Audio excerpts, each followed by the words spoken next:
Gracias a la invitación y gracias a la tecnología, al pensamiento artificial, más conocido también popularmente conocido como la inteligencia artificial, nos ha permitido poner en boca de Sigmund Freud la presentación y darme pase justamente, como bien dice, hacer una pincelada de los 23 o 27 tomos, obras completas de Sigmund Freud.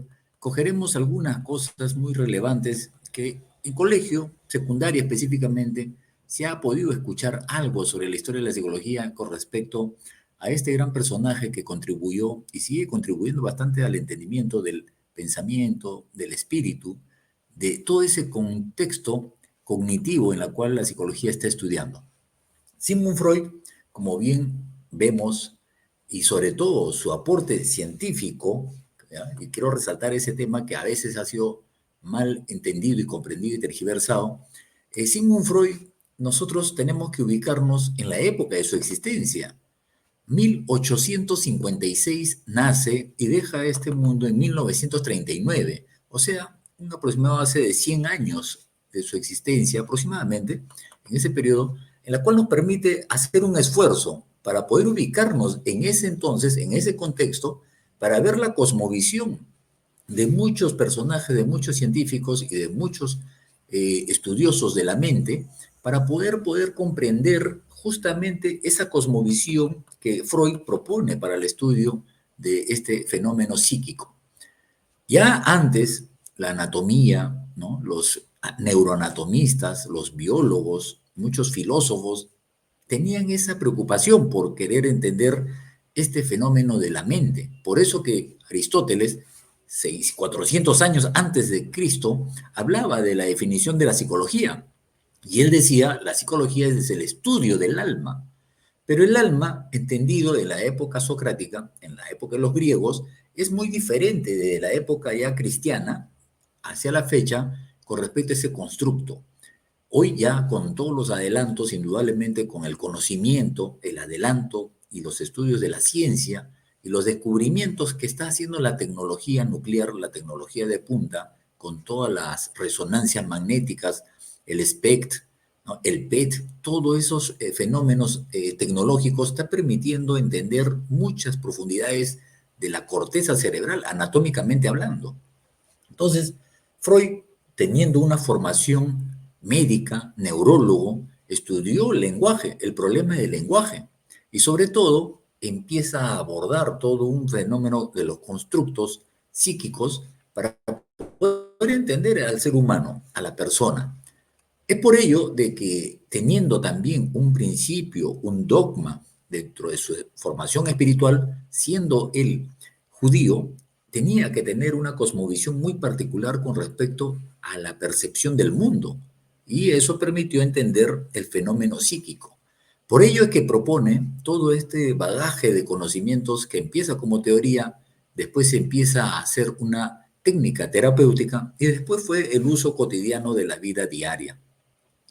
Sigmund Freud, con todos sus conocimientos, un ávido lector y un empedernido escritor, amaba bastante todo lo que era la influencia de la cultura griega, de la mitología griega. Por eso que tiene muchos pasajes para poder entender muchos fenómenos psíquicos del ser humano. Entonces, entender a Sigmund Freud es tratar de hacer el esfuerzo y de ubicarnos en esa época, claro, porque con los conocimientos que tenemos y con toda la tecnología que tenemos, va a ser posiblemente refutado o ignorado o mal entendido, incluso como muchas veces se está haciendo eso. Entonces, en esta época, Sigmund Freud aporta bastante al entendimiento del individuo.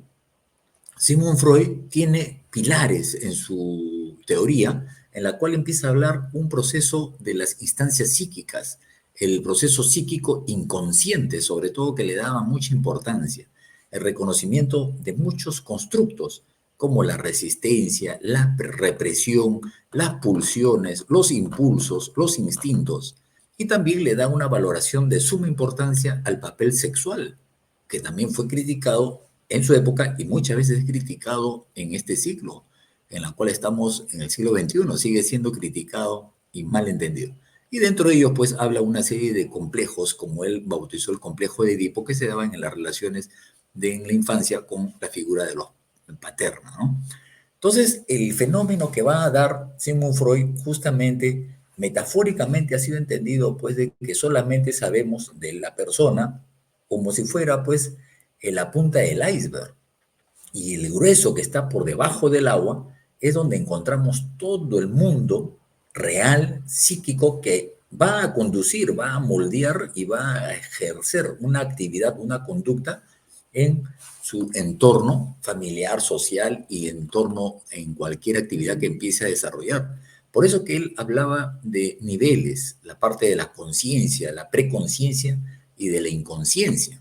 Por eso que esto fue conocido como una psicología dinámica, porque todo estaba dentro de los procesos mentales interna de la estructura del individuo. Y es ahí donde también va a proponer unos constructos como el ello, el yo y el superyo. Y la parte consciente es cuando la persona viene a relatar su problema, pero Freud decía que eso era la carta de presentación, que detrás de la expresión de las palabras, del problema que podía expresar el paciente, había todo un mundo interno que era un tema por descubrir. Y ahí es donde echa muchas veces mano, pienso yo, el enfoque de su formación espiritual. Yo tuve la oportunidad y agradezco al profesor Córdoba en la maestría, con quien me brindó una oportunidad de poder estudiar, leer y exponer la epistemología del freudismo. Y cuando he conversado con psicoanalistas, y de por cierto quiero hacer un paréntesis, no soy psicoanalista, pero sí tomo mucho los aportes del Sigmund Freud y de su aporte psicoanalítico, y cuando he preguntado a psicoanalistas con respecto a esa cosmovisión del freudismo, ¿no? De la epistemología del freudismo, y sobre todo la cosmovisión judaica que él tuvo, muchos no comprenden ese fenómeno.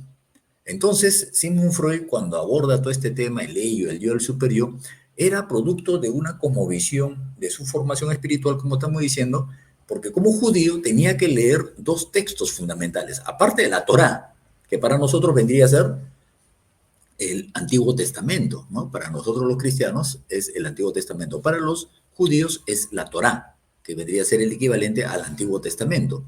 Y de ahí hay dos troncales fundamentales para poder entender la Torá, que es el Pilpul y la Torá, y la Kabbalah. Estos dos textos que solamente dicen así, porque tuve la oportunidad de conversar con muchos judíos, que ellos empiezan a leer estos dos libros recién, después de mucha formación de leer a partir de los 40 años. Y eso le da una particularidad en su percepción del mundo. Por eso que hay muchos profetas que se han adentrado en estos estudios, en estos dos troncales, para poder entender la palabra, ¿no? Para poder entender la Torá. Entonces, por eso que Sigmund Freud, cuando hablaba de la parte del consciente, vendrían a ser todo lo que uno puede observar, percibir del paciente o de la persona con respecto a sus pensamientos, su lenguaje y su percepción. También en la parte preconsciente, que está en el limbo, diríamos así, en la frontera, ¿ya? Que estaban en todos los conocimientos y los momentos de la memoria. Por eso que cuando se pasaba por así decirlo, un olvido, uno podía poder recuperar hechos de nuestra existencia, de la infancia o de la niñez. Era posible recuperar, pero cuando estaba en los niveles inconscientes, en los niveles profundos, que estaban los niveles de los instintos, decía Sigmund Freud, y estaban las motivaciones propias, internas, que muchas veces quedaban impregnadas, pero eran muy difícil de tomarlos a nivel de la conciencia para que pueda salir a flote. Entonces, este proceso psicoanalítico de Sigmund Freud, porque después de él hubieron muchos herederos, entre ellos vamos a ver, estuvo Adler, estuvo Karen Horney, estuvo incluso Carl Jung, su amigo muy cercano, ¿no? En la cual sintieron una ruptura emocional cuando terminó la amistad, porque Sigmund Freud hablaba del inconsciente individual, pero Carl Jung habla ya de un inconsciente colectivo, o sea, como que amplía más su panorama, que Sigmund Freud dijo, bueno, no, si tú ya estás hablando de otro tema, entonces ya no puedes seguir mi escuela psicoanalítica. Y ahí fue donde se basan muchos teóricos, ¿no es cierto?, para aportar en la psicología, pero tenían esa línea de el enfoque psicoanalítico. Está Karen Horney, como hemos dicho, y Erik Erikson. Yo recuerdo cuando hacía mi internado, diríamos así, la parte de internista en el hospital en la década del 80, todo psiquiatra tenía una formación psicoanalítica. En mi época el psicoanálisis también estaba muy presente, ¿no? Toda la época del 80, 85, 90. Y a partir del 85, 87 empieza a tener la influencia del conductismo, pero la formación psicoanalítica era en muchos psiquiatras y era entendido que el psiquiatra que no se formaba psicoanalíticamente no era considerado como un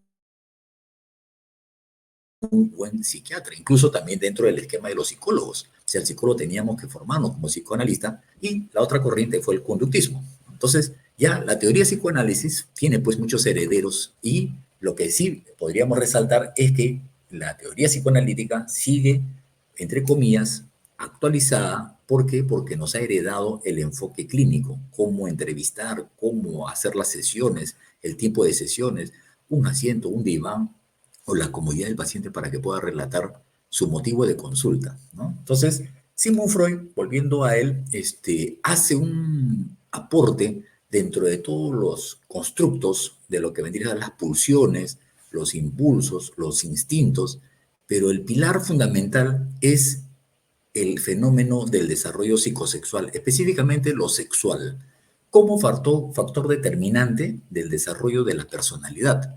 Y de ahí hacen una serie de propuestas, conceptos muy criticados en su época con respecto al ello, el yo y el superior. Y era criticado, ¿por qué? Porque aparece la fenomenología, cuando él empieza a proponer estos constructos, y aparece la fenomenología que exigía cuál es el objeto de estudio y cuál es el instrumento para medir ese objeto de estudio.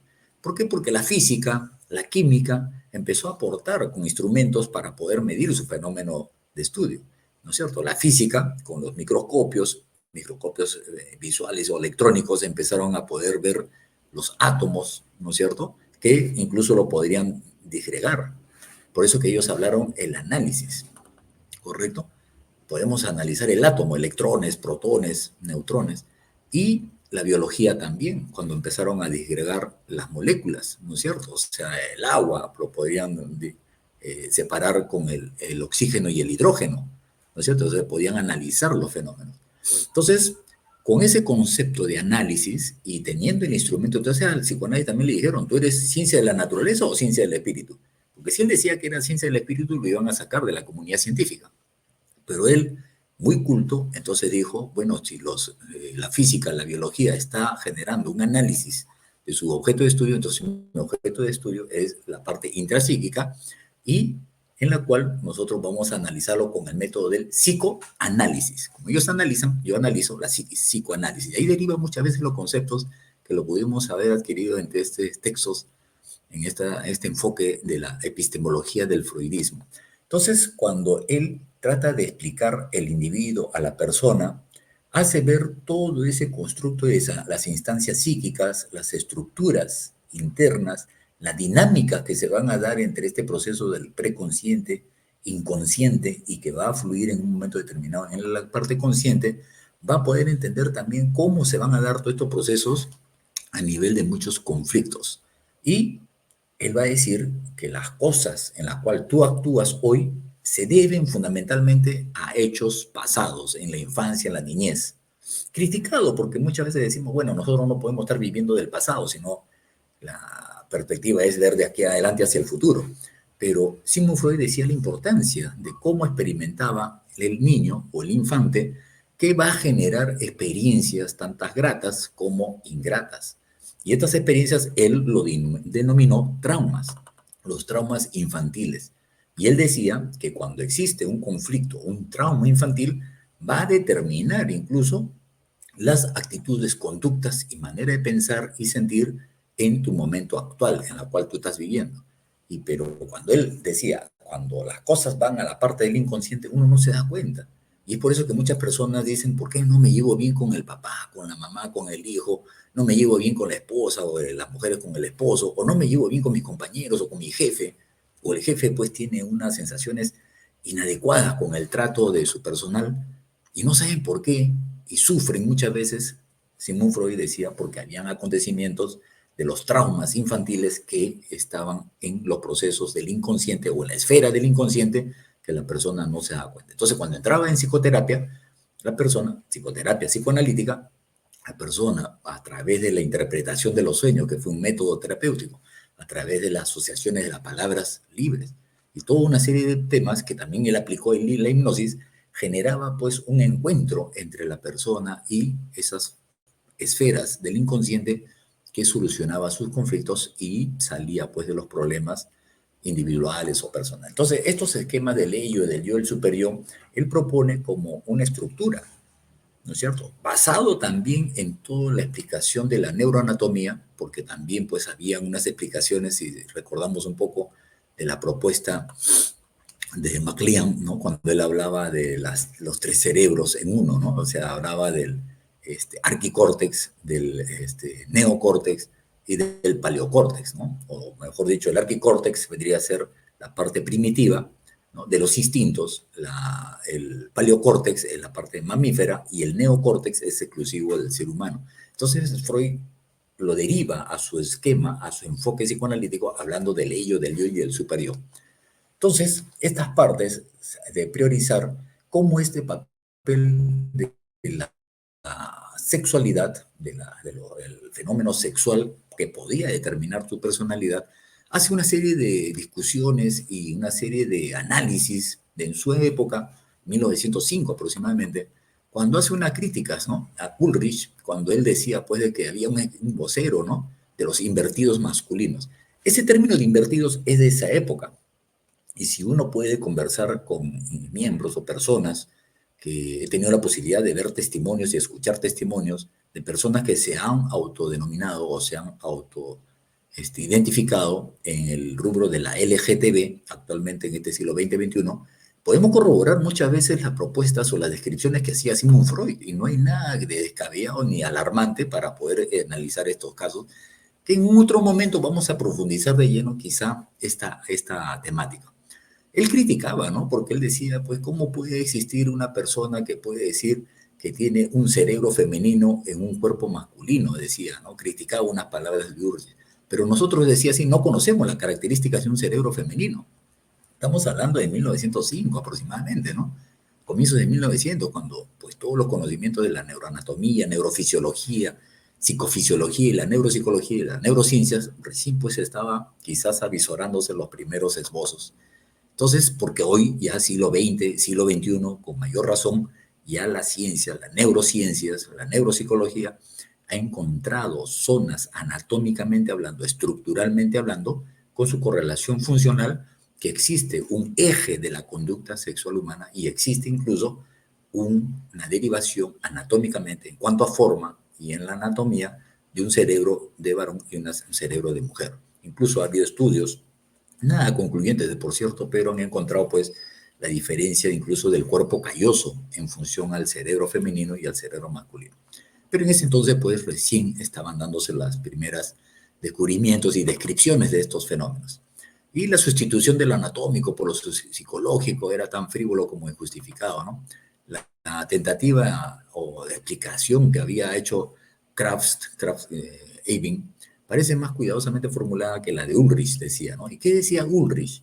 Ulrich decía que había pues un cerebro femenino en un cuerpo masculino, pero Sigmund Freud resaltaba a Krafft-Ebing, donde decía que ellos piensan que la predisposición bisexual aprovisionaba al individuo con centros cerebrales masculinos y femeninos, tal como los órganos sexuales somáticos.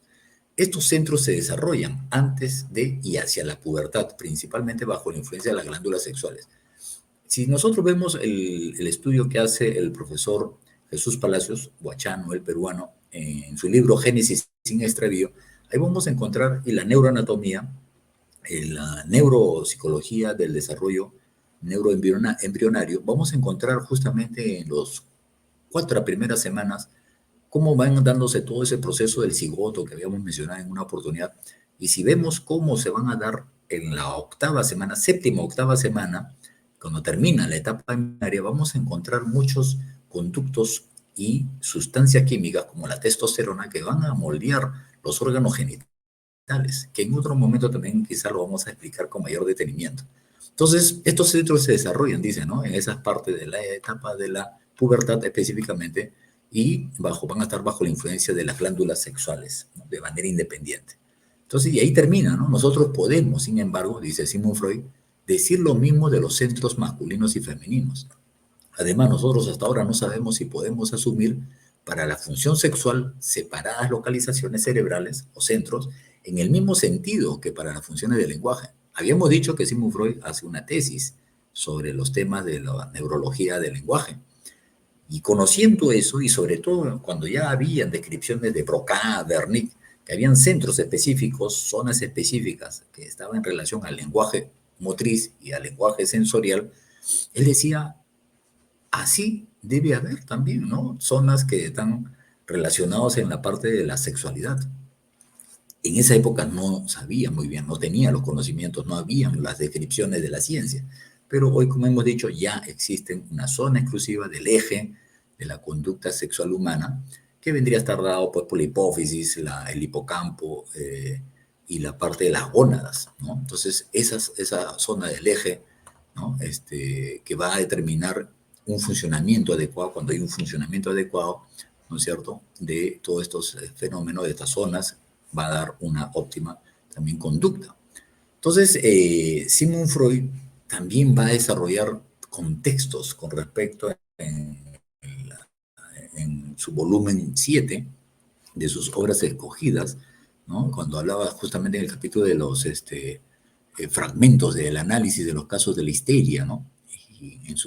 Y otras historias con respecto a casos clínicos que él desarrolla, hablaba de la inversión, de la conducta de los invertidos, ¿no? Y él hablaba de los invertidos absolutos, anfígenos y ocasionales, ¿no? Los absolutos son la persona que Freud describía, que son, por ejemplo, el varón va a preferir su propio sexo, al varón, y la mujer va a preferir a su propio sexo, que vendría a ser la mujer. Cuando está frente al sexo opuesto, dice que no va a encontrar ninguna excitación, ningún apetito, van a encontrar más bien, van a sentirse muy fríos, ¿no? Hasta provoca repugnancia, decía él.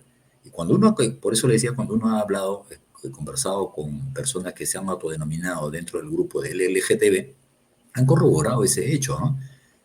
También han corroborado, pues, cuando Sigmund Freud hablaba, pues, de los invertidos anfígenos, o que hablaba, pues, como una cosa así metafórica, el hermafroditismo psicosexual, ¿no? Era un fenómeno psíquico, decía él.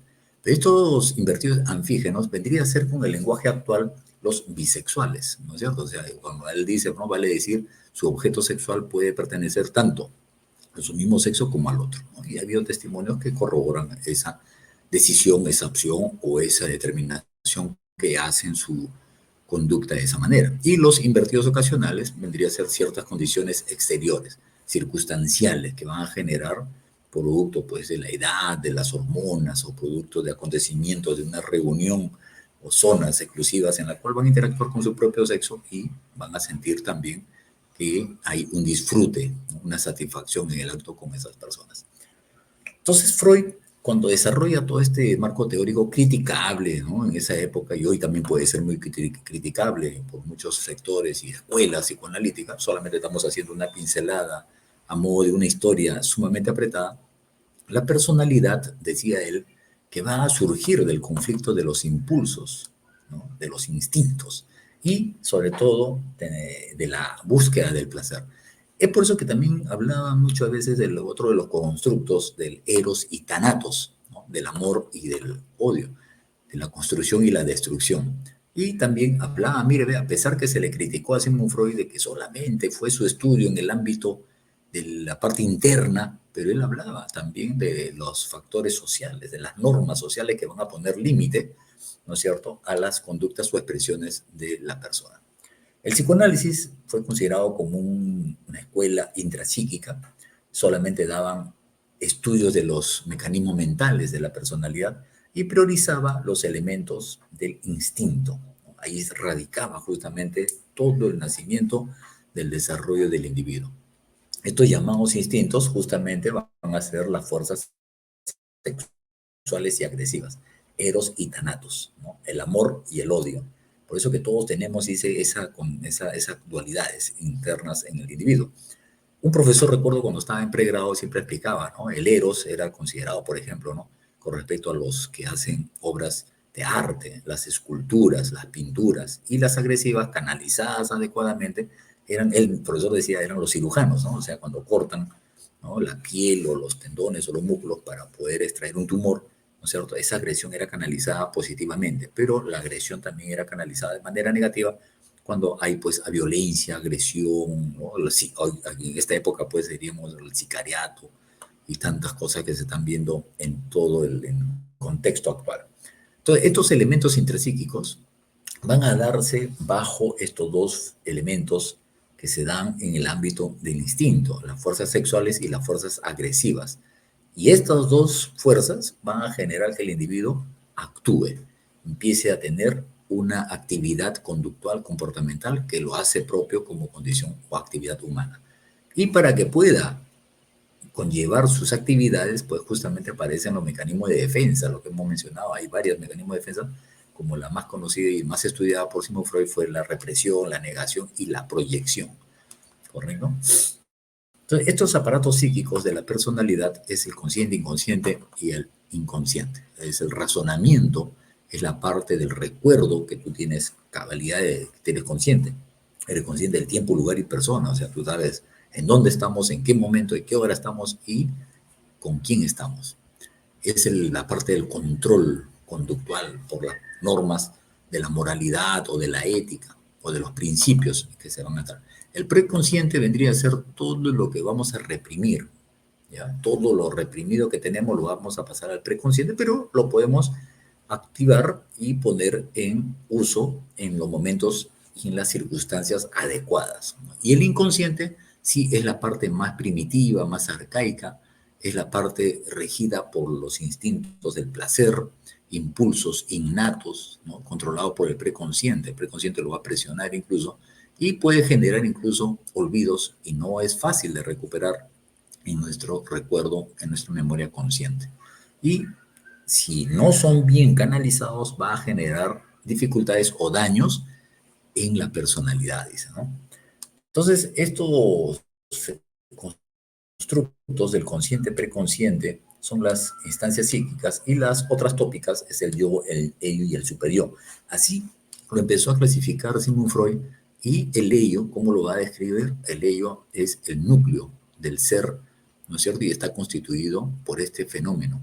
Y este fenómeno es la parte más antigua, es el instinto, son los deseos, es la parte más arcaica. Y ahí se van a almacenar todas las experiencias, gratas e ingratas, pero particularmente van a quedar como impregnadas o dejando una huella todos los traumas, las experiencias traumáticas. ¿Ya? Es el enlace de lo somático, lo corporal y lo mental. De ahí derivan muchas veces que los problemas mentales pueden generar problemas somáticos, los fenómenos, las enfermedades psicosomáticas. Y hoy está corroborándose, incluso las ciencias cuánticas está estudiando cómo el proceso mental puede influir en todas tus células y en todo tu organismo incluso. Incluso hasta los procesos mentales pueden enfermarte o los fenómenos mentales pueden curarte de muchas enfermedades. Está habiendo varios testimonios y varias evidencias sobre ello incluso. Entonces, esta parte del ello es lo inconsciente, son los impulsos. Acá está incluso las pulsiones, ¿ya? El otro constructo que vendría a ser el superyo ya es la parte del sensor, del juez, del crítico. Es la conciencia moral, producto de las normas que se establecen en determinadas sociedades. Es la autocrítica, es la autoprohibición que tú te vas a hacer incluso cuando un instinto, una emoción aparece, o un deseo, y según las normas sociales y según lo que uno va viendo en el entorno, regula la conducta o lo prohíbes o lo inhibes. Entonces va a desglosarse de este fenómeno el yo, ¿ya? Y el yo específicamente va a ser quien nos va a dar un fenómeno de regulación, es el puente que va a ser el que va a regular el ello y el yo, ¿no? O el ego, el superior, el ello y el superyo, ¿ya? Es que la genera las represiones de determinados acontecimientos. Y estas represiones no son más que mecanismos de defensa, ¿ya? O sea, vamos a aparecer ya lo que hemos descrito anteriormente, ¿no? Lo que vendría a ser, pues, justamente uno de los mecanismos de defensa, la proyección, para poder tener una liberación de las represiones para poder actuar. Sigmund Freud, cuando habla de estas etapas del desarrollo psicosexual del niño, va a ser justamente la que nos va a brindar 5 etapas o 5 características que va a ser justamente descritas magistralmente. Y lo va a establecer por etapas y por edades. Él habla de la etapa oral, anal, fálica, latencia y genital, y las edades respectivas. Y él decía que cuando se da un conflicto o un trauma en una de esas etapas, va a generar en las etapas posteriores, en las edades posteriores, conductas muy características. Por ejemplo, vamos a mencionar unas cuantas nada más. Cuando el niño tenía una frustración en la etapa oral de 0 a 1 año, los 12 primeros meses, que está focalizado la zona erógena en la boca, va a generar una oralidad agresiva. Signos que incluyen, por ejemplo, como mascar, ¿no es cierto? O sea, cuando la mamá dice, uy, me ha hecho herida el pezón porque mi hijito me ha estado mordiendo, es porque no está cumpliendo adecuadamente esa etapa. Y cuando hay una oralidad pasiva, van a generarse muchas veces esas tendencias de personas a fumar, a comer en exceso, a besar, son los besucones cada rato, a activar, como decía Sigmund Freud, ¿no? Obsesivamente el felatio o el cunilingus, ¿no? O sea, el sexo oral prácticamente se va a hacer como una focalización prioritaria. Y la fijación provoca pues pasividad, credulidad, inmadurez y una personalidad fácil de manipular, cuando la persona no se da un adecuado desarrollo en esos 12 primeros meses. Por eso que se generaría en muchas personas la explicación del por qué se da esa dependencia, ¿no? Dependencias patológicas incluso. La etapa anal vendría a ser ya en todo lo que es la eliminación intestinal y urinaria, que se da entre los 2 a 3 años, cuando no se ha dado una adecuada relación, por ejemplo, ¿no? A muchos niños cuando van a los servicios higiénicos se demoran, ¿no? Porque su funcionamiento, la fisiología intestinal es muy diferente, porque recién está disciplinándose en esa etapa de sus años, de 2 a 3 años. Entonces muchas veces los papás, los padres o madres están apurados haciendo sus actividades, necesitan llegar a tiempo y los apuran a los niños. Ya terminaste, sal rápido, ya acaba rápido. Entonces frustran esa etapa anal de los niños. Cuando existen todas esas frustraciones o esos traumas, va a generar retención anal o explosividad anal, ¿no? La retención anal, obsesión por la organización, son personas muy pulcras, excesivamente, y ahí viene lo que llamaría pues del famoso TOC, el trastorno obsesivo compulsivo, ¿no? Específicamente la parte compulsiva. Y la expulsión anal son las personas pues, que son imprudentes, negligentes, que son personas que no cumplen las normas sociales, le da igualito todo, desorganización, son los rebeldes, son los oposicionistas, incluso la cropofilia, incluso, ¿no? Van a generarse trastornos ya de personalidad. En la etapa fálica de 4 a 6 años, que se focaliza ya en los genitales, la curiosidad, ¿no? De la aparición, de la diferenciación de que hay un pene, hay una vulva, ya empieza ese tipo de descubrimiento también del niño, pero cuando se dan muchas veces factores de inexperiencia, ¿no? Es el niñito está agarrando su genital y el papá dice, ¡ay, que te estás agarrando cochino! Dice, ¿no? Entonces el niñito pues dice, ¿qué pasa, no? ¿Qué le está pasando? ¿Por qué no me grita cuando me agarro la mano y por qué sí me grita cuando me agarro mis genitales? Entonces ahí es donde va a aparecer esos conflictos que denominó el complejo de Edipo, y Carl Jung denomina pues el complejo de Electra en oposición. Entonces son los fenómenos, ¿no? De la mitología griega, la mitología de Edipo rey, cuando justamente pues el hijo se enamora de la madre, ¿no? Y Freud dice pues el niño se tiende a enamorar de la mamá y hay una rebeldía, un celo con respecto a la figura paterna. Y el Electra vendría a ser a la inversa, ¿no? En este caso, la niña se enamora del papá y empieza a tener rivalidad o rebeldías contra la figura materna, celos contra la madre. Y la latencia, que se da entre 7 a 10 años, son sentimientos sexuales ya latentes. Empieza ya la parte endocrina, ¿no es cierto? Hablando ya en la parte neuropsicológica, la parte pues endocrina, hormonal, que no suele haber fijación, sin embargo, causa sí ocurre la fijación, genera frustración sexual, ¿no? Entonces ya cuando hay restricciones, cuando hay más marcada la castración en el descubrimiento en estas zonas sexuales que se van a dar. Y la parte genital que se da ya de los 11 años, diríamos así, hasta los 14, 18 o 20 años, ¿no? Ya da ya un interés sexual maduro, la predilección de que determinar entre amigos y amigas, y de ahí viene ya el enfoque de generar una relación de pareja, de enamorados, después novios, esposos, etcétera, etcétera.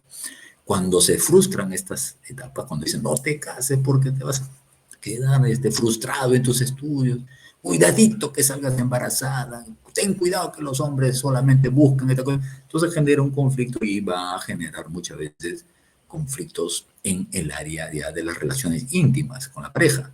Frigidez, impotencia, relaciones sexuales insatisfactorias, mujeres anorgásmicas o varones con eyaculación precoz. Entonces, todo este conflicto, estamos mencionando una de las tantas características que podríamos ahondar, es profundo el psicoanálisis en realidad. Freud muy bien determina todas estas etapas orales que en sesiones terapéuticas los especialistas que se han formado en psicoterapia psicoanalítica van a poder abordar adecuadamente todo este bagaje y va a conllevar al paciente a través de una serie de técnicas y métodos que utilizan en las sesiones terapéuticas para encontrar algún conflicto o algún trauma escondido en la vida diaria de la infancia. Y eso no tiene nada de crítica porque ya la neurociencia ha determinado que las experiencias infantiles pueden generar y generan alteraciones anatómicas, fisiológicas y cognitivas en el niño que van a repercutir en las etapas de la adultez. Si nosotros vemos, por ejemplo, en esta imagen,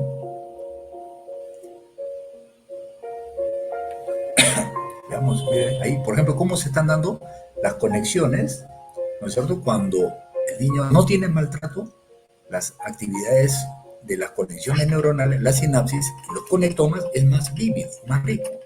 Pero cuando el niño está sometido a maltrato, solamente aparecen una serie de conexiones. Incluso también hay imágenes de niños cuando son sometidos a actos violentos que generan traumas u otros acontecimientos que le genera trauma.